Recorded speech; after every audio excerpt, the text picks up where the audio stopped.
Hello, greetings to everyone. I launched my channel yesterday and I spoke to everyone who might have seen what I posted yesterday. And I'm going to repeat my name again. My name is Kofi Asante. I'm speaking from my humble home in Coventry, the United Kingdom, and I'm a Baha'i. Yesterday, I introduced myself and I spoke a little bit about my channel and what I'll be saying and discussing. And then when people watch the discussion or presentation that I made, they can comment, and then from there we can continue with our discussion. But today I'm going to talk about something very different, something that everybody talks about. It's part of us, and it helps us to live in harmony with each other, and it is love. But this is love in a different way altogether. And when I read this extract from the Baha'i writings, which talks about love, and this is from a very prominent Baha'i. In fact, he is the son of the prophet founder of the Baha'i faith, Baha'u'llah, and his name is Abdu'l-Baha. And I read what Abdu'l-Baha says. The heading is The Secret of God's Holy Dispensation. And I read, Know thou of a certainty that love is the secret of God's holy dispensation, the manifestations of the All-Merciful, the fountain of spiritual outpourings. Love is heaven's kindly light, the Holy Spirit's eternal breath that vivifies the human soul. Love is the cause of God's revelation unto man, the vital bond inherent in accordance with the divine creation. In the realities of things, love is the one means that ensureth true felicity, both in this world and the next. Love is the light that guideth in darkness, the living link that uniteth God with man, that assureth the progress of every illumined soul. Love is the most great law that ruleth this mighty and heavenly cycle, the unique power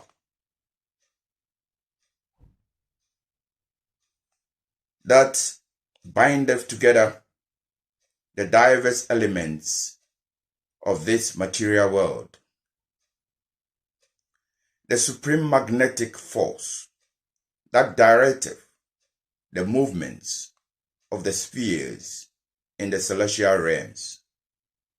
Love revealeth with unfailing and limitless power the mysteries latent in the universe.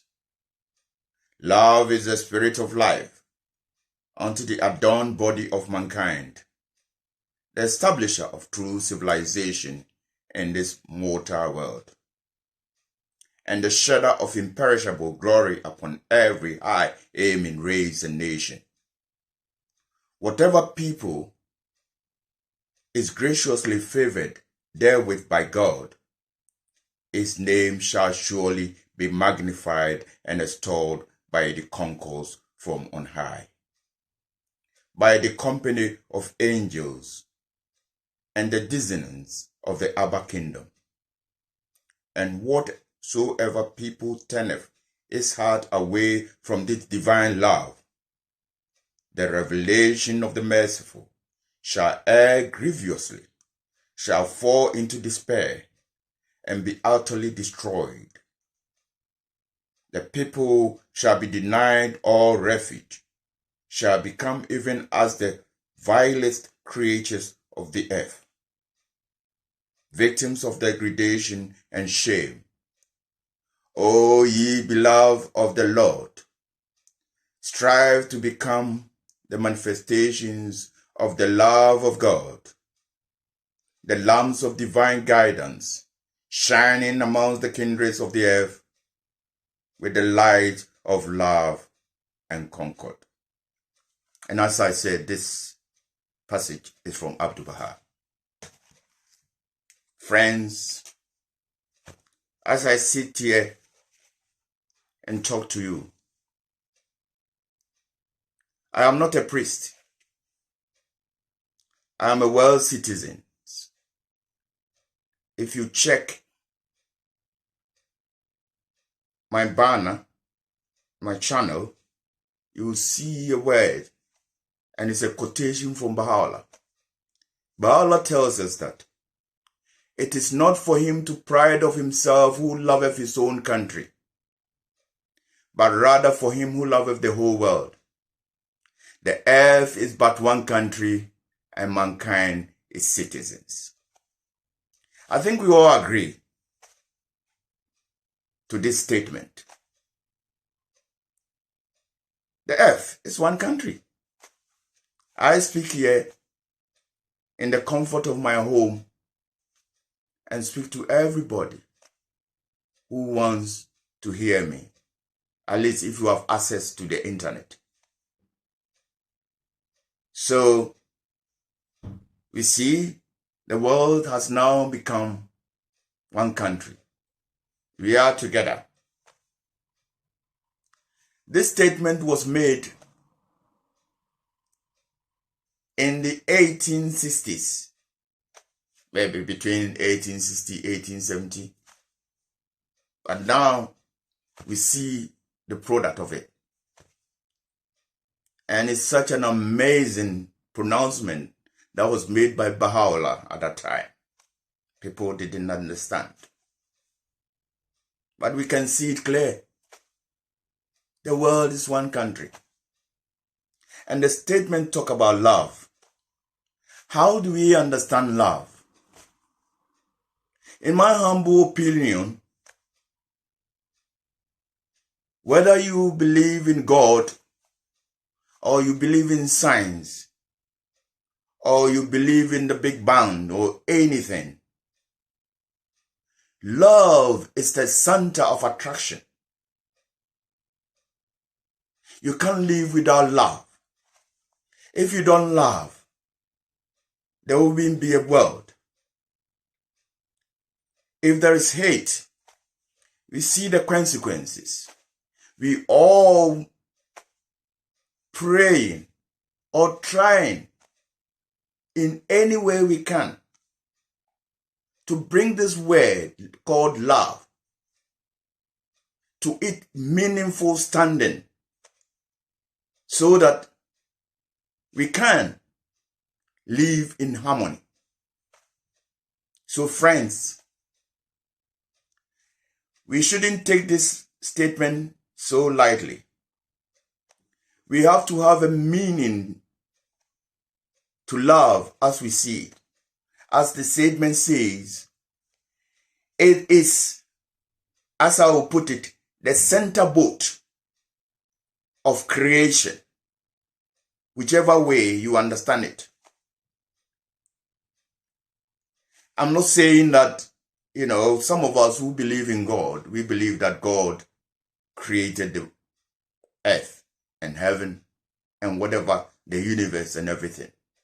But other people also see it a different way, in a scientific way. Whichever way, I agree. Because we are on this planet. We all know that we didn't come onto this planet just by chance. We were born by abundance. But we have to ask ourselves, how? I look around me as a child and I see everything grows. And everything on this planet, be it buildings, be it a tree, be it animals, be it the sea, the vast sea that I see, there is a force behind that. The force behind an aeroplane, for instance, that sort of soars in the air and take us to wherever we want to go. It's the manufacturer who brought that aeroplane into being. So that is what I mean by the force.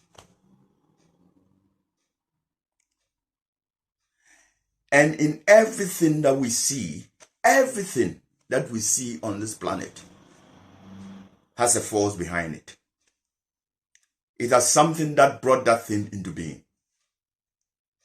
It didn't come on its own. It has a creator. And wherever there is a creator, there is a creation. So,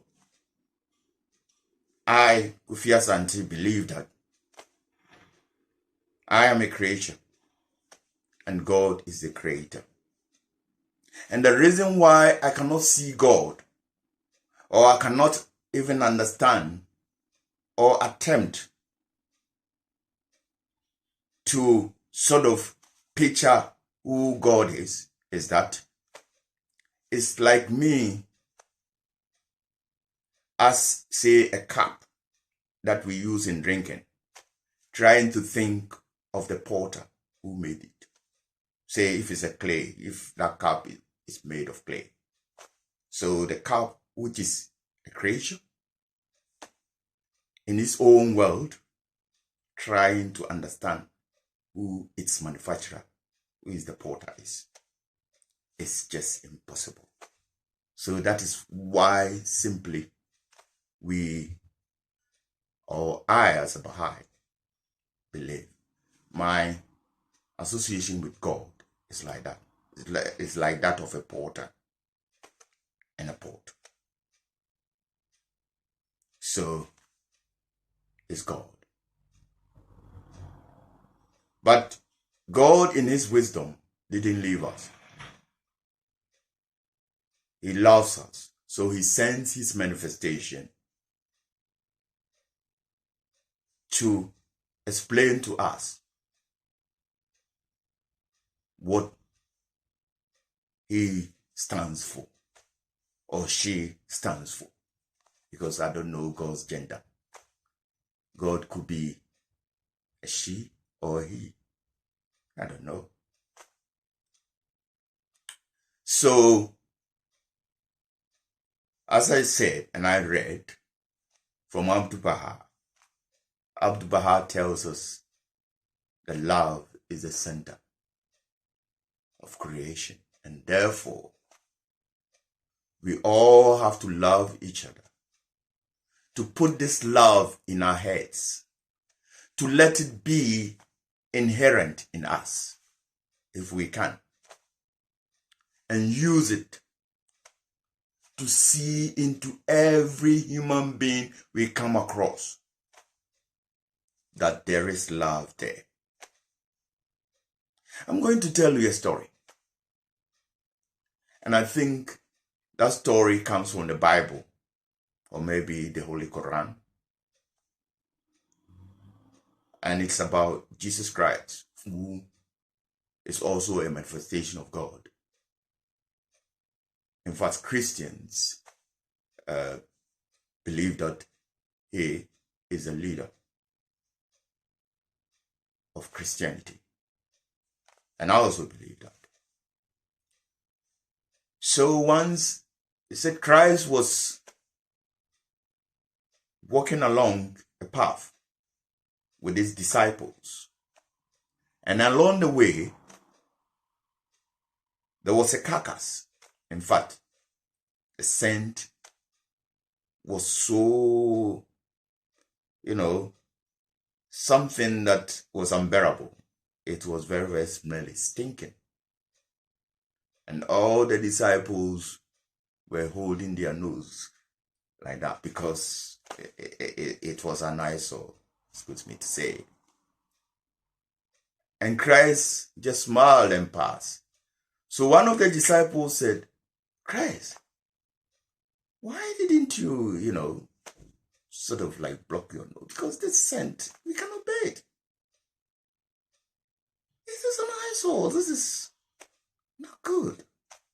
Christ turned round and said to the disciples, look at the teeth, how white it is. It's beautiful. It's shiny. And they all became numb. They look at Christ and say, what's he doing?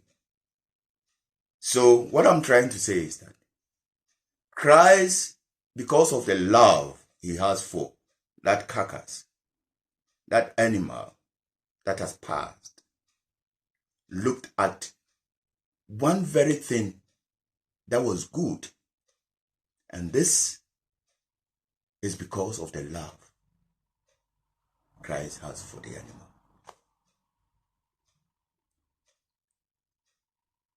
I'll leave you here, friends. We will continue another day. And I thank you so much for listening to me. God bless you.